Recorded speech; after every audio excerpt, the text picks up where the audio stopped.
अगर साहब भैया गुरु सबको मानने के लिए न बताए होते तो हम लोग ऐसा महोत्सव मनाते? कोई न मनाता। इसके बारे में किसी को जानकारी ही न रहता। जैसे मान लीजिए कि ये गुरु पूर्णिमा के आधार पे मनाया जा रहा है, लेकिन किसी कारणवश मतलब टल गया है, बाकी लेकिन अपने गुरु के लिए ही मनाया जा रहा है कि अपने सब कोई अपने को गुरु मानता है ना। सबके जीवन में गुरु होते हैं, क्योंकि सबके जीवन में गुरु का होना जरूरी है। तो इसीलिए हम लोग भी अपने गुरु को गुरु मानते हैं, अपने महादेव को गुरु मानते हैं। तो अगर आप अपने महादेव को गुरु मानेंगे तो गुरु भी अपने शिष्य का फर्ज निभाएंगे कि आप मेरे शिष्य हैं। लेकिन पहले तो हमको मानना है ना।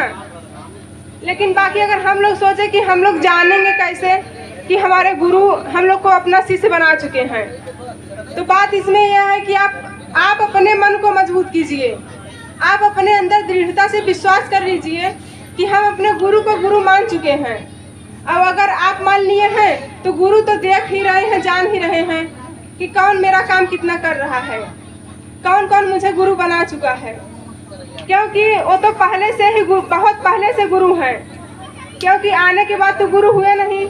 बाकी बात क्या है कि हम लोग नहीं जानते थे। आने के बाद जब कोई बताए तब हम लोग को पता हुआ कि महादेव को गुरु के रूप में भी जाना जाता है। और बाकी वो तो आदिकाल से ही जो कि मतलब अजन्म है कि जिसका जन्म भी नहीं हुआ है, तो उनका शुरुआत कहाँ से हम लोग को पता चलेगा कि वहीं से हुआ होगा। तो इसीलिए हम लोग को केवल हम लोग के अंदर अंधकार है कि जो हम लोग के पता नहीं है, और गुरु तो बहुत पहले से ही है।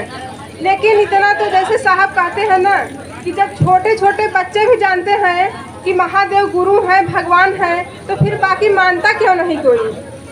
साहब के मन में ऐसा तो विचार उठा था ना, ऐसा विचार आया था कि जब बहुत दिन पहले से बहुत पुराने से गुरु सबको पता था कि महादेव हैं, शिव गुरु हैं, लेकिन गुरु के रूप में क्यों नहीं मानता कोई। उनको गुरु के रूप में मानना चाहिए ना। जैसे भगवान को सब लोग गुरु करके पुकारते हैं, तो गुरु भी भगवान हो सकते हैं। तो इसीलिए वो भी बोले कि शिव गुरु जो है उनको आज से हम लोग गुरु के रूप में मानेंगे। अब तक सब लोग भगवान के रूप में मान रहे थे, महादेव के रूप में पूजा कर रहे थे, लेकिन जब साहब यहाँ आए, मानिए कि एक जो है भगवान का ही रूप था उनका, शिव गुरु का ही रूप है। क्योंकि जिस प्रकार से माता पार्वती हैं और गुरु है महादेव हैं, उसी प्रकार से दीदी भी हो गई और साहब भैया भी हो गए। तो मानिए कि एक रूप ही था उनका कि जैसे एक गुरु का दिया हुआ अंश तो सबके अंदर है। अगर दिया हुआ अंश हम लोग के अंदर ना होता तो हम लोग चल ना पाते, बोल ना पाते, देख ना पाते। अगर किसी के अंदर न रहे तो कैसे कोई कर सकता है। जैसे मान लीजिए जब निकल जाता है तो क्या कोई उठ के कुछ कर सकता है।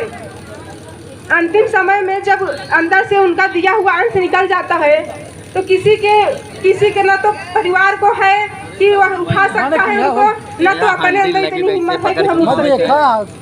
क्योंकि जब तक गुरु का है, जब तक गुरु अंदर है, अपने उनका दिया हुआ एक अंश है, तब तक सब लोग कर रहे हैं, खा रहे हैं, चल रहे हैं, बोल रहे हैं, सब कुछ कर रहे हैं। लेकिन जिस दिन अंदर से निकल जाएंगे उस दिन सारा कहानी समाप्त हो जाएगा। तो उसके बाद उसमें कोई जबरदस्ती कोई नहीं कर सकता है।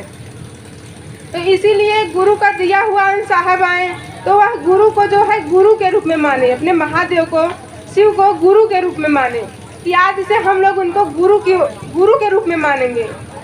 अब पूजा करेंगे तो गुरु मान करके, क्योंकि अगर आप भगवान के रूप में मानेंगे तो आपको इतना नहीं सीख मिलेगा। जैसे कोई भी है अगर भगवान के रूप में मानता है तो वो अपने शिष्य के रूप में तो नहीं मानेंगे, लेकिन अगर आप गुरु के रूप में मानेंगे तो जरूर आपको शिष्य का फर्ज देगा। तो इसीलिए हम लोग को केवल अपने गुरु को गुरु मानना है। और गुरु अगर आप मानेंगे तो इसका ज़रूरत नहीं है कि हम लोग को भी पता चलना चाहिए कि जो है महादेव हम लोग को शिष्य माने कि नहीं माने। केवल पहला ही सूत्र में जो भी है देखिए पहले सूत्र में है ना कि दया, फिर चर्चा, फिर नमः शिवाय। तो साहब 3 सूत्र कितने मुख्य तरीके से रखे हैं कि सबसे पहले दया रखे हैं। दया क्यों रखे कि जो मानव रूप में लोग हैं, इंसान हैं, सबके अंदर लालच है। और यदि इंसान को अगर लालच दे करके बुलाएंगे तो तुरंत आता है कि नहीं दीदी। तो इसलिए साहब अपने दिमाग से किए कि सबसे पहले हम दया ही रखते हैं। और जब दया रखें तो सबसे पहले दया में एकदम नम्र भाव से करना है कि हे शिव आप मेरे गुरु हैं, हे शिव आप मेरे गुरु हैं, आप मुझ पर दया कर दीजिए।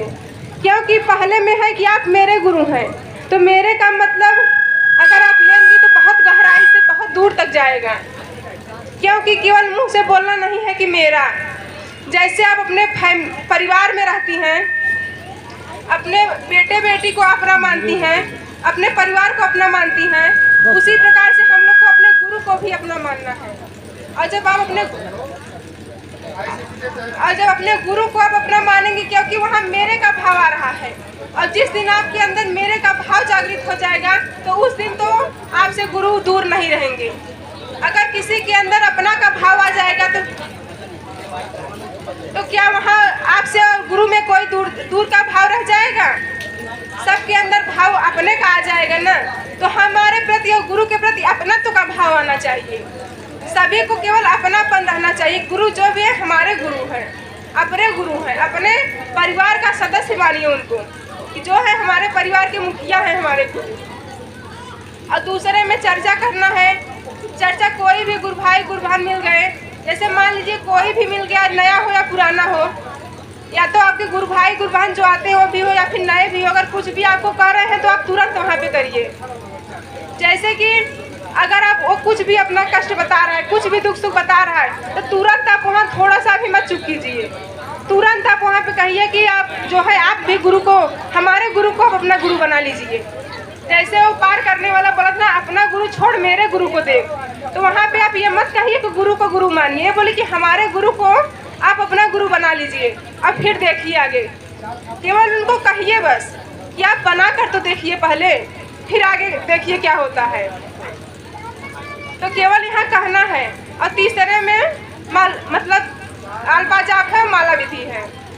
तो माला विधि अल्पा जाप, माला तो माला से होगा, 108 वट्टी का माला लेकर के और उसे नमः शिवाय से प्रणाम केवल 24 घंटे में एक बार करना है। अब अल्पा जाप सुबह शाम दोपहर जब भी आपको समय मिलता है, नहीं तो चलता फिरता कुछ भी काम करते रहिए और अपना अल्पा जाप करते रहिए। तो दीदी केवल आप अपने गुरु को गुरु मानिए बस, और कुछ करने की जरूरत नहीं है। सबसे पहले में अपने गुरु मान लीजिए। तो यहीं पे मैं अपने वाणी को विराम देती हूँ। सभी से प्रणाम।